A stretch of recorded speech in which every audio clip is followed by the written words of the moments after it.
नमस्कार, मैं डॉक्टर अनिल कुमार सिंह स्वयं पोर्टल पे आपके लिए basics of tourism and hospitality industry के नाम से जो फंडामेंटल टूरिज्म का कोर्स है उसको लेकर आया हूँ। आज मैं आपको इस कोर्स में जो हमारा मॉड्यूल 1 का सेकंड लेक्चर है उसके बारे में आपसे चर्चा करेंगे।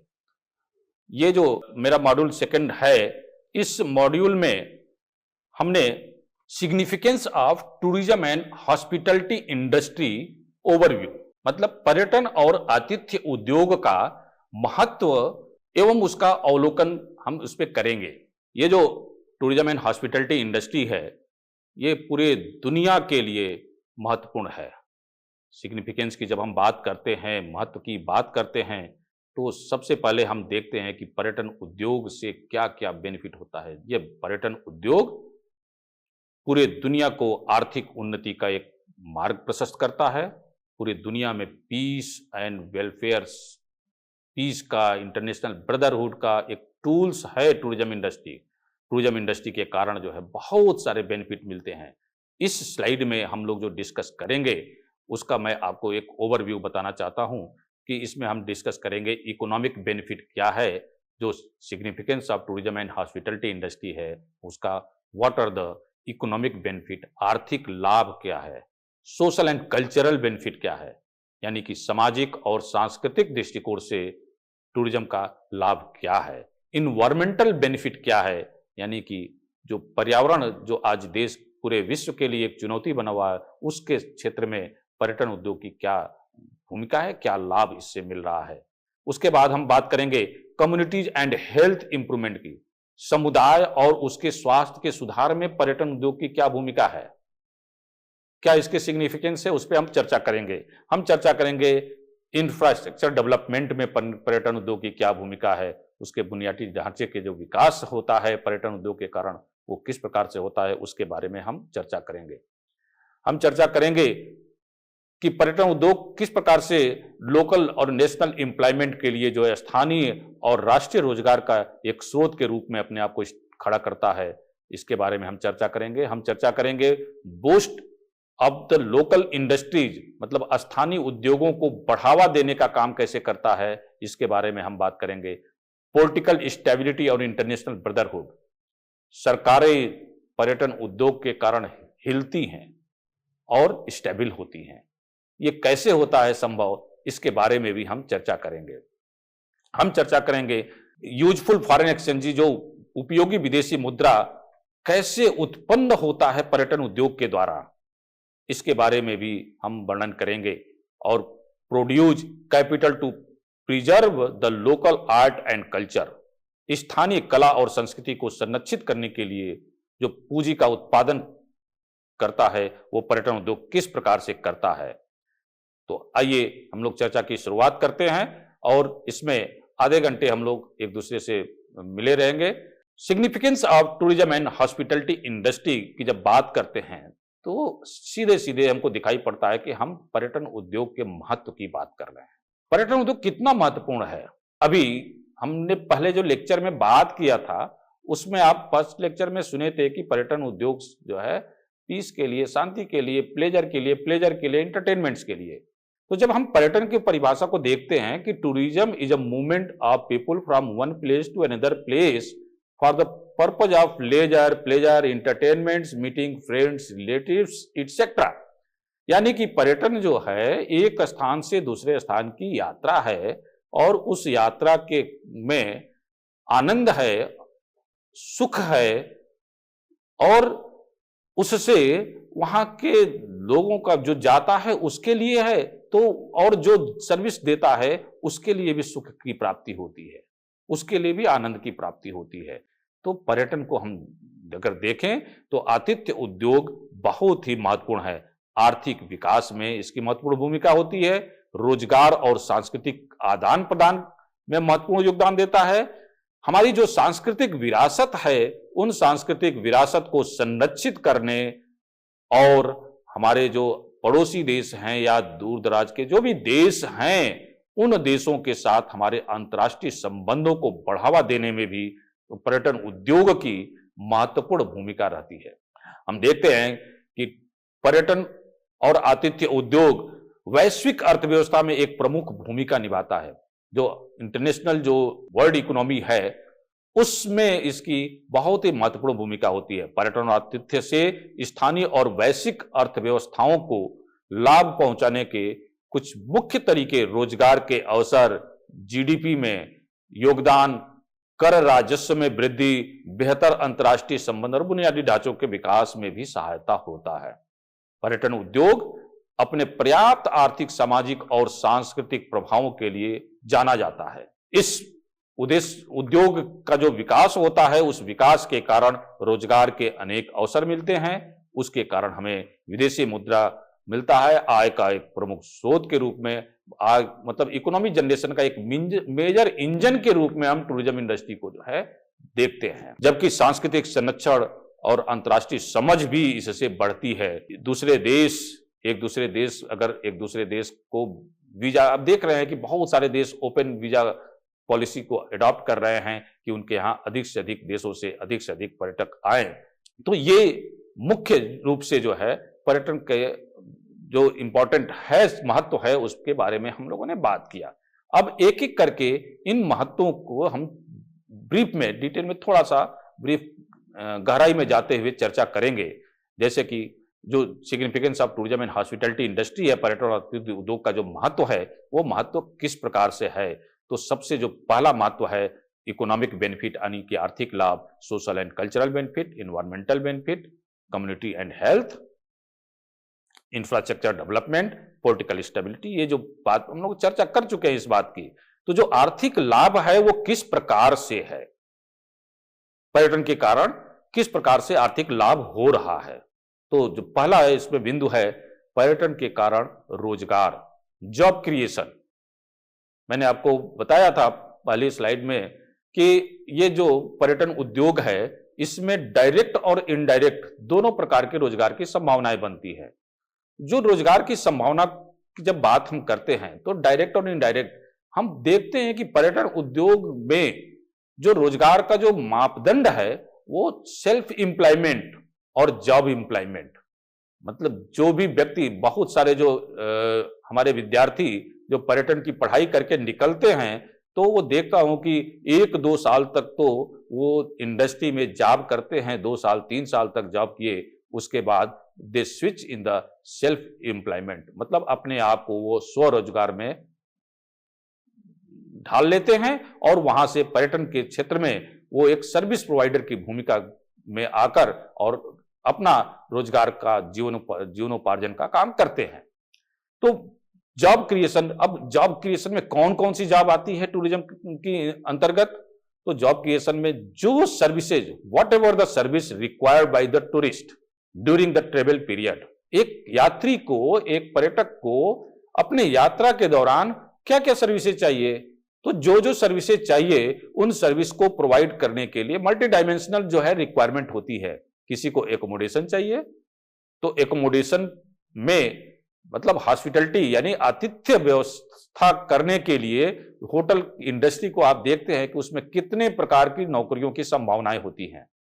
एक होटल में रिसेप्शनिस्ट से लेकर उसके जनरल मैनेजर तक, होटल के गेट पे जो गार्ड होता है, जो वेलकम बॉय होता है, उससे लेकर और होटल का जो जीएम तक, ओनर तक, किस प्रकार से एक जॉब एम्प्लॉयमेंट का जो है जाल बिछा हुआ है। एक व्यक्ति ने सेल्फ एम्प्लॉयमेंट यानी कि उस होटल के इस्टेब्लिशमेंट किया, वो उसका सेल्फ एम्प्लॉयमेंट है और उसमें बहुत सारे लोग रोजगार प्राप्त करके जॉब एम्प्लॉयमेंट में अपने आप को इन्वॉल्व करते हैं। चाहे वो 5 स्टार होटल हो, छोटे होटल हो, बजट कैटेगरी के होटल हो, मोटल हो, रिजॉर्ट हो, धर्मशाला हो, सभी जगह जो है स्टाफ की आवश्यकता होती है। जैसा जितना बड़ा साइज का एकोमोडेशन प्रोवाइड करने वाला उतना बड़ा जो है उसका इंफ्रास्ट्रक्चर जैसा रहेगा, उसी के हिसाब से जॉब की रिक्वायरमेंट वहां पे होती है। अब ये जॉब जो है केवल होटल इंडस्ट्री में ही नहीं है।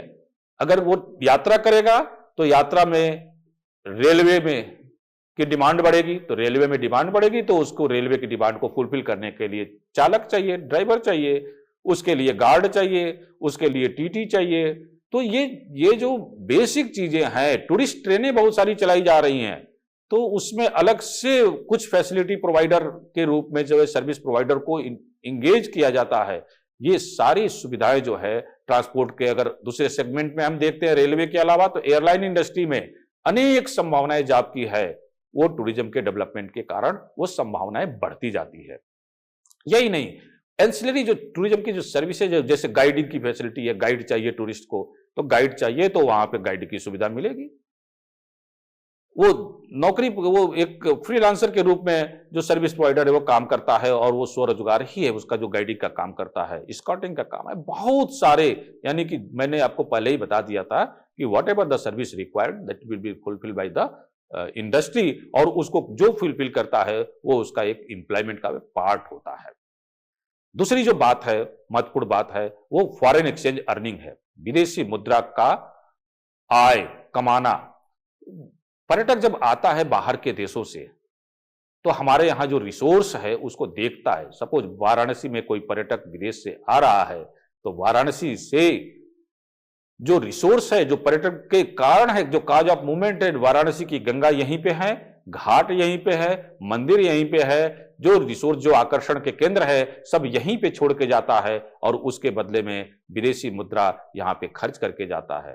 हमारे देश में जो जितने मल्टी डायमेंशनल जो रिसोर्सेज हैं, उन रिसोर्सेज को भ्रमण करने के लिए चाहे जिस देश से भी टूरिस्ट आता है, वो अपने देश की मुद्रा को हमारे यहाँ कन्वर्ट कराता है, या तो छोड़ के उस खर्च करके जाता है। तो विदेशी मुद्रा, फॉरेन एक्सचेंज अर्निंग में पर्यटन की एक महत्वपूर्ण भूमिका होती है।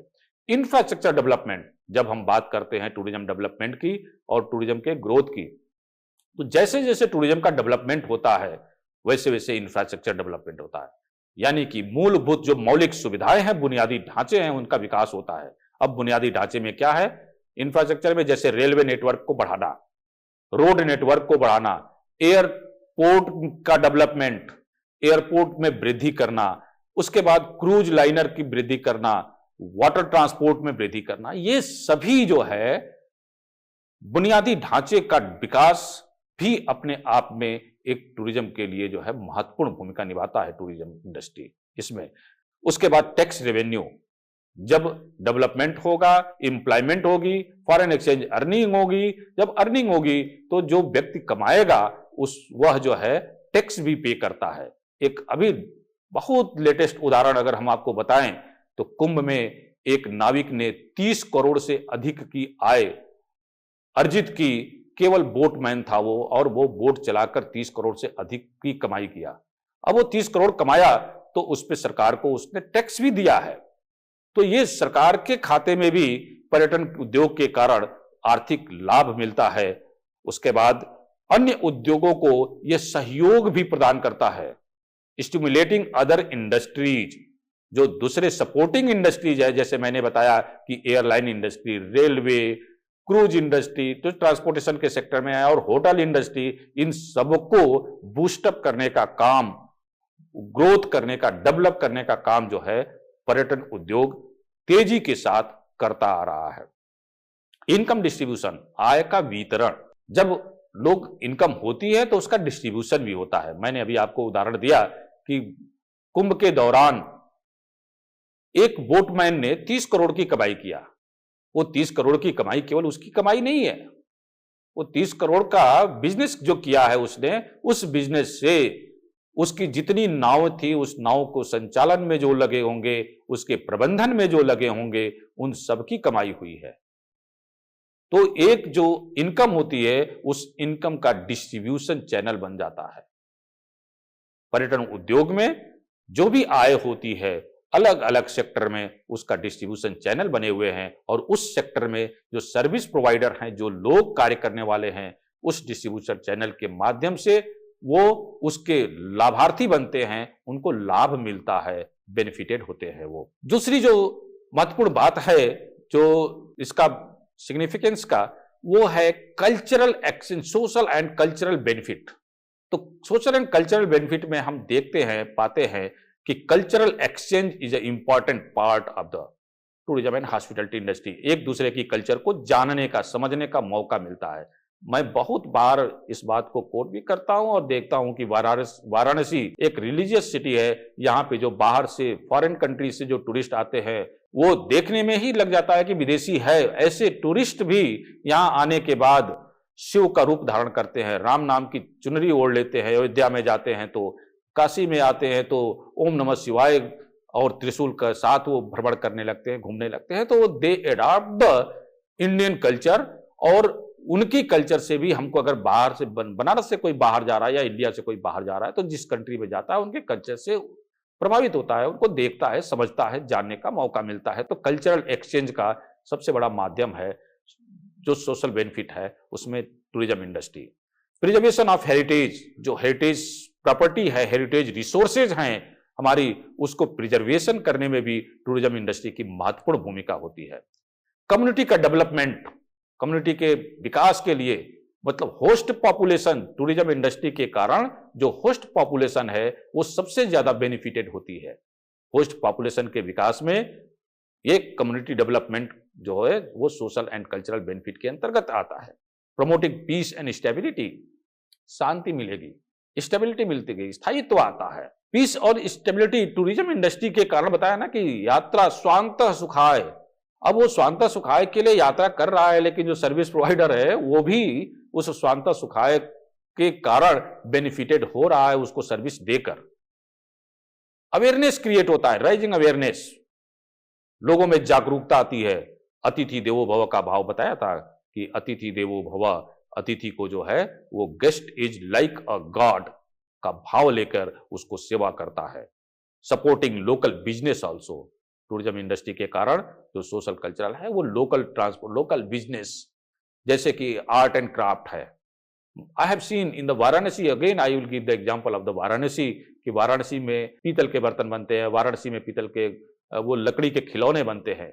अभी काशी में काशी तमिल समागम हुआ था, उस समागम में मैंने देखा कि जो बनारस की साड़ियां हैं और वहाँ की कांची की जो साड़ियां हैं, वहाँ के लोग, वहाँ के कलाकार आए थे, मैंने उनसे बात किया तो कहा कि ये टूरिज्म इंडस्ट्री ही है जिसके कारण हमारा रोजगार जो है हम पुनः जो है इस पे टिके हुए हैं और इससे लाभ कमा रहे हैं।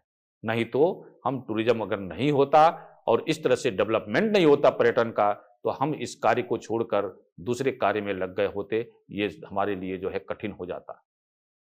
साड़ियों का व्यवसाय, लोकल जो हैंडलूम है उनका व्यवसाय, लकड़ी के खिलौने का व्यवसाय। मैंने देखा कि बताया उस एक कलाकार था कि हमारे यहाँ के खिलौने लेकर प्रधानमंत्री मोदी जी मलेशिया गए थे और उसको गिफ्ट किया। तो ये इससे जो है पूरे देश से विदेश तक जो ये सोशल चेंजेज, एक्सचेंजेज हो रहे हैं, कल्चरल एक्सचेंज हो रहे हैं, उसमें इस जो सब लोकल बिजनेस है, सपोर्टिंग बिजनेस है टूरिज्म इंडस्ट्री का, उसकी महत्वपूर्ण भूमिका होती है।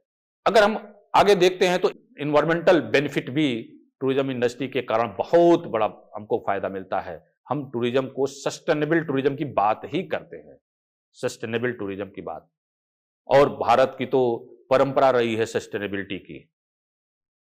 भारतीय परंपरा में अक्सर मैं इसका उदाहरण देता हूं कि सस्टेनेबिलिटी के सबसे बड़े उदाहरण के रूप में अगर मैं देखें तो हमारे भगवान शिव इसके रूप में दिखाई पड़ते हैं, सस्टेनेबिलिटी के उदाहरण के रूप में। समुद्र मंथन में जब विष मिला था, उसको बताना चाहूंगा मैं कि जब विष मिला था तो उस विष को लेने के लिए कोई तैयार नहीं था। कौन ले उस विष का? तो सभी देवताओं ने जो है आग्रह किया, निवेदन किया, शिव के पास गए उस संकट, अपनी समस्या को लेकर, देव और असुर दोनों। शिव ने कहा कि लाओ मुझे दो, और उस विष को उन्होंने पान किया।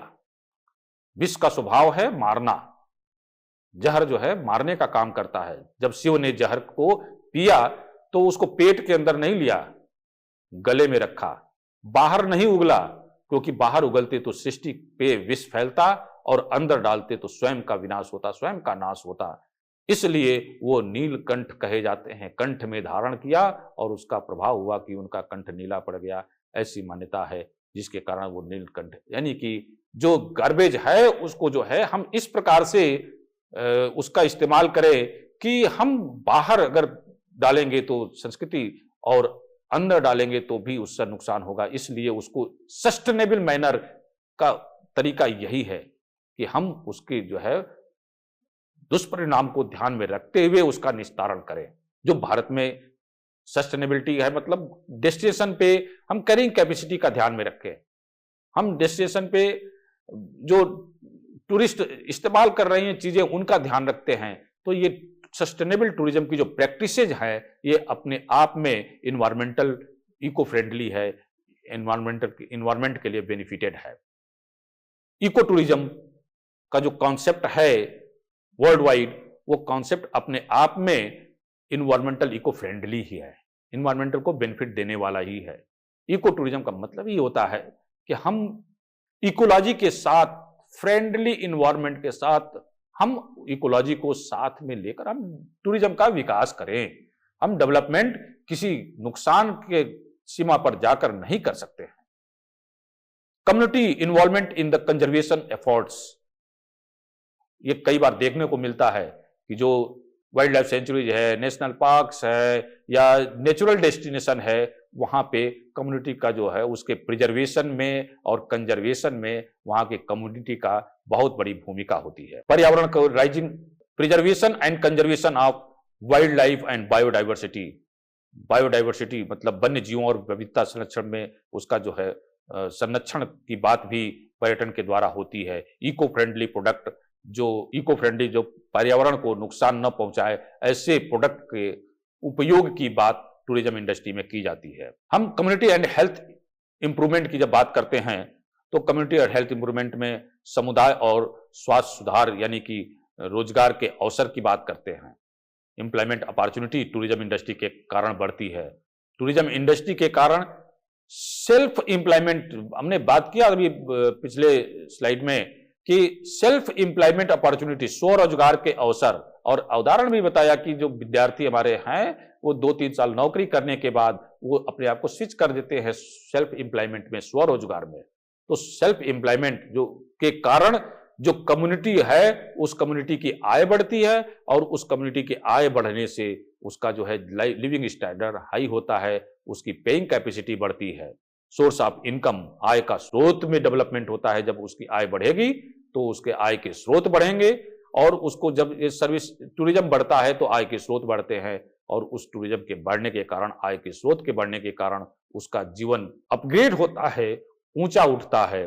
हेल्थ एंड फूड सिक्योरिटी, जब आय बढ़ती है तो उसको स्वास्थ्य और खाद्य सुरक्षा की जो आवश्यकता है उसकी पूर्ति होते हुए दिखाई पड़ती है, क्योंकि कम आय के लोग ठीक प्रकार से भोजन नहीं कर सकते हैं। आज अभी जो देखा जाता है कि पूरे दुनिया में बहुत सारे लोग, बहुत सारे देशों में गरीबी की बहुत पराकाष्ठा है, लेकिन उन देशों में अगर वास्तव में पर्यटन का विकास किया जाए सिस्टमेटिक तरीके से, तो जो कम्युनिटी है उस कम्युनिटी को इससे जो है मुक्ति मिल सकती है। हम पास के पड़ोसी देश को, आज हमारे यहाँ भारत में देखिए तो पर्यटन से कितना रोजगार बढ़ा है, कितने लोग, पूरी दुनिया जो है भारत आने के लिए लालायित रहती है, लेकिन पड़ोसी देश पाकिस्तान है, वहां नहीं जाना चाहता। बांग्लादेश है, नहीं जाना चाहता है, पीस नहीं है, सेफ्टी एंड सिक्योरिटी नहीं है, तो लोग वहां नहीं जाना चाहते और इसलिए उनकी आर्थिक स्थिति दिन प्रतिदिन खराब होती जा रही है। विकास के लिए, सामुदायिक विकास के लिए नीति और रणनीति के रूप में पर्यटन, जो tourism policy and strategy for community development, जो पर्यटन का जो उद्योग है वो वास्तव में जो विकास की जो रूपरेखा तैयार की जाती है वो कम्युनिटी डेवलपमेंट को ध्यान में रख के तैयार की जाती है। भारत में टूरिज्म की पॉलिसी तो मैंने देखा ही है कि ये कम्युनिटी डेवलपमेंट को ध्यान में रख के ही की जाती है। बहुत सारे डेस्टिनेशन ऐसे हैं, उन डेस्टिनेशन पे मैंने देखा है कि जब लोग जाते हैं तो वहां पे लोकल पीपुल से ही सर्विसेज लेने के लिए बोला जाता है। एजुकेशन और स्किल, शिक्षा और कौशल का विकास भी पर्यटन के माध्यम से होता रहता है। Good source for the local and national employment, स्थानीय और राष्ट्रीय रोजगार का अच्छा स्रोत के रूप में टूरिज्म इंडस्ट्री काम करती है। ये जो नेशनल एम्प्लॉयमेंट और लोकल एम्प्लॉयमेंट दोनों में वृद्धि करने का काम करती है। Boost local industry, tourism industry के कारण जो लोकल इंडस्ट्री है उसका अपग्रेडेशन होता है। किसी भी देश में फुटफॉल की मात्रा बढ़ाकर पर्यटन क्षेत्र अन्य उद्योगों को भी बढ़ावा देता है। खाद्य उत्पादन, ऑटोमोबाइल, खान पान कंपनियों सहित स्थानीय सेवा क्षेत्र भी पर्यटकों को बढ़ती संख्या से लाभान्वित हो सकते हैं। बुनियादी इंफ्रास्ट्रक्चर डेवलपमेंट, जो बुनियादी ढांचे का विकास होता है, उससे भी पर्यटन को लाभ मिलता है। और यह हम देखने को मिलता है कि बजट के आवंटन में वृद्धि होती है, निवेश में वृद्धि होती है, प्रौद्योगिकी का परिचय और साझाकरण होता है, रोड और सड़कों का परिवहन होता है, ट्रांसपोर्ट की फैसिलिटी में विकास होता है। तो ये जो पर्यटन के कारण जो इंफ्रास्ट्रक्चर डेवलपमेंट हो रहा है, उस इंफ्रास्ट्रक्चर डेवलपमेंट से नेशनल डेवलपमेंट की राह बनती है। जब ट्रांसपोर्ट यानी सड़क बनेगी तो उस सड़क से केवल पर्यटन का ही नहीं, देश का विकास होगा, समाज का विकास होगा, स्थानीय लोगों का विकास होता है। और जब ट्रांसपोर्ट की सुविधा बढ़ती है तो उससे भी स्थानीय लोगों का विकास होता है। वहां पे जो ट्रांसपोर्ट के जो सर्विस प्रोवाइडर है, उनकी सर्विसेज जो है प्रॉम्प्ट होती है, उनकी सर्विसेज अच्छी होती है और उनके जो सेवा का जो स्तर है उसमें गुणवत्ता में सुधार होता है। इसके बाद हम देखते हैं कि राजनीतिक स्थिरता और अंतर्राष्ट्रीय भाईचारा में पर्यटन की महत्वपूर्ण भूमिका है।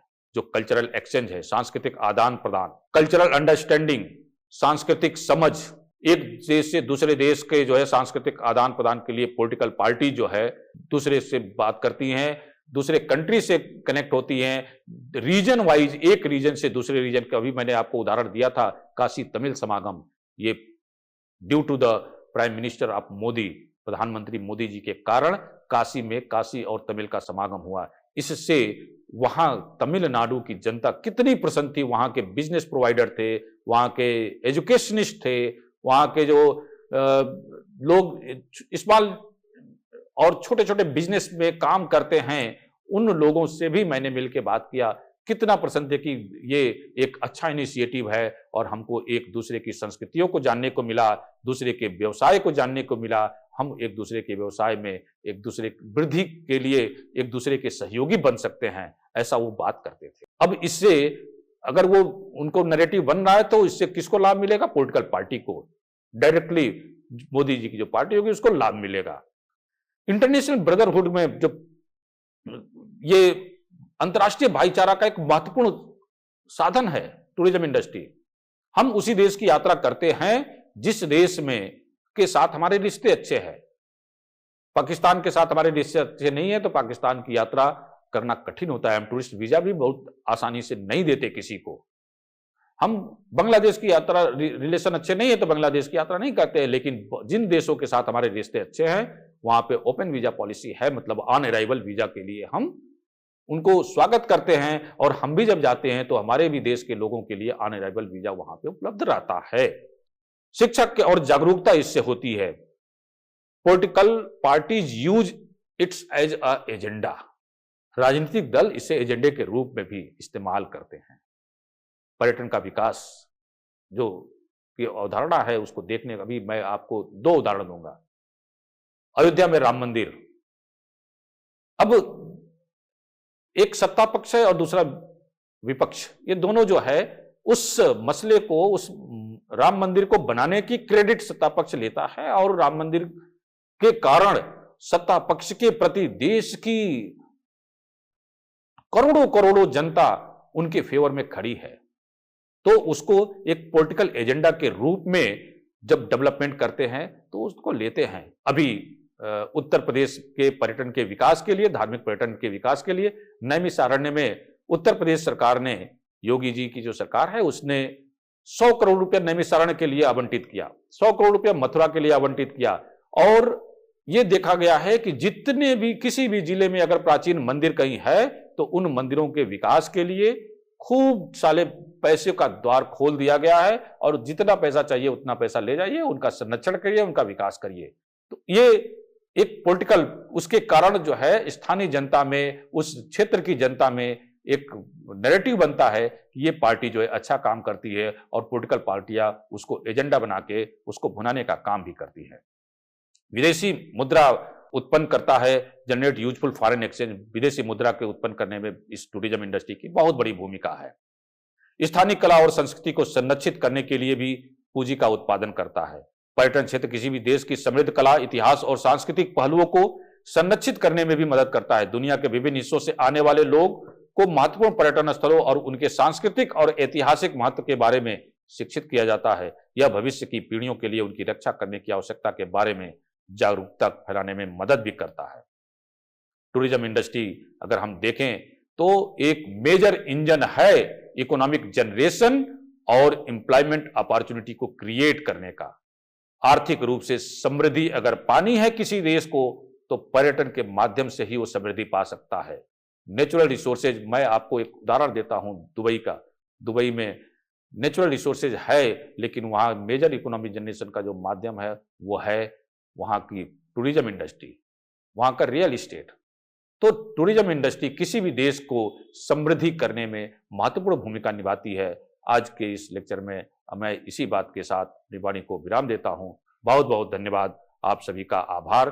ध्यानपूर्वक आप सभी ने सुना, बहुत बहुत आपके प्रति कृतज्ञता अर्पित करता हूं। धन्यवाद।